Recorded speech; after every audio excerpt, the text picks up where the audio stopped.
कौम आद हज़रत नौ की कौम के बाद दुनिया में आबाद हुई। ये लोग हज़रत नौ की औलाद में से थे और अल्लाह ने उन्हें बेपनाह जिस्मानी क़ुव्वत, ऊंचे कद, वसी इलाके और खुशहाल ज़िंदगी अता की थी। वो एक रेतले ख़ित्ते अहकाफ़ में रहते थे जो यमन और ओमान के दरमियान वाक़ था। उनके शहर का नाम हरमज़ात लिमात था, जिसके बारे में कुरान करीम में ज़िक्र आया है, क्या तुमने देखा नहीं कि तेरे रब ने आद के साथ किया आरमज़ात और लिमात के साथ, जिनके जैसा कोई शहर दुनिया में पैदा नहीं किया गया था। सूरत अल-फज्र 6-8। ये शहर अपने सतूनों, महल्लात और बड़ी बड़ी इमारतों की वजह से मशहूर था। उन लोगों ने अपनी तरक्की और ताकत पर गुरूर करना शुरू किया। कौम आद को अल्लाह ने जिस्मानी तौर पर भी दूसरों से ज़्यादा ताकतवर बनाया था। उनके कद आम इंसानों के मुकाबले में कहीं ज़्यादा लंबे और मजबूत थे। उनकी तमीरात मजबूत और शानदार थीं, उनके खेत सरसब्ज थे और वो खजूरों के बड़े बड़े बागात लगाते थे। उनकी सनत और तिजारत भी उरूज पर थी, लेकिन ये सब कुछ पाकर वो शुक्रगुजार ना हुए बल्कि गुरूर और तकब्बुर में मुब्तला हो गए। वो ज़मीन पर जुल्म करने लगे, कमज़ोरों को दबाने लगे और अपने आप को सबसे ताकतवर समझने लगे। वो कहते थे, हमसे ज़्यादा ताकतवर कोई कौम नहीं है। सूरत फसलत 15।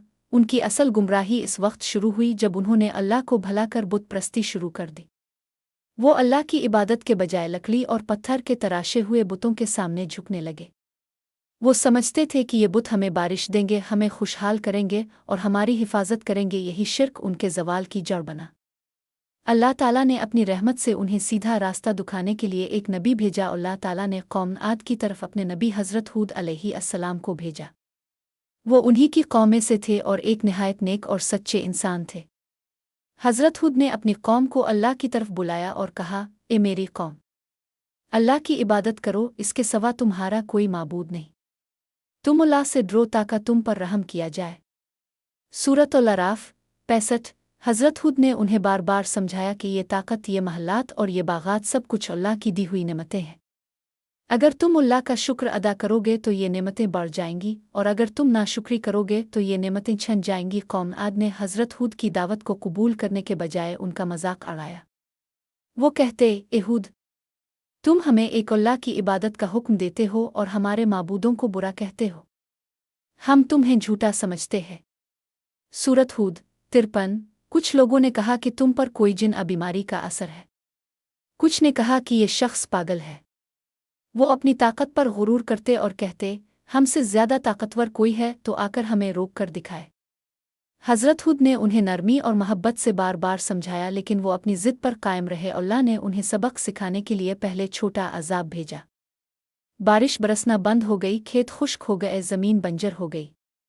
पानी की कमी की वजह से लोग परेशान होने लगे। हज़रत हूद ने कहा, ए मेरी कौम, अपने रब से मग़फ़िरत मांगो, वो तुम पर आसमान से बारिश बरसाएगा और तुम्हारी ताकत में इजाफ़ा करेगा। सूरत हूद 52। लेकिन कौम आद ने फिर भी हिद धर्मी की और कहा, हूद, चाहे तुम हमें जितना डरा, हमें कोई नुकसान नहीं होगा। कहत के बावजूद जब वो ईमान न लाए तो एक दिन उन्होंने आसमान पर सिया बादल देखा। वो खुश हुए कि अब बारिश होगी और हमारी ज़मीन फिर से सरसब्ज हो जाएगी, लेकिन हकीकत में वो बारिश का बादल नहीं बल्कि अजाब का बादल था। कुरान कहता है, फिर जब उन्होंने इसे बादल की सूरत में अपने मैदानों की तरफ बढ़ता देखा तो कहने लगे, ये बादल है जो हमें बारिश देने वाला है। नहीं, बल्कि ये वो अजाब है जिसकी तुम जल्दी मचा रहे थे। सूरत अल-अहकाफ 24। फिर अल्लाह का हुक्म आया और एक खौफनाक आंधी चली।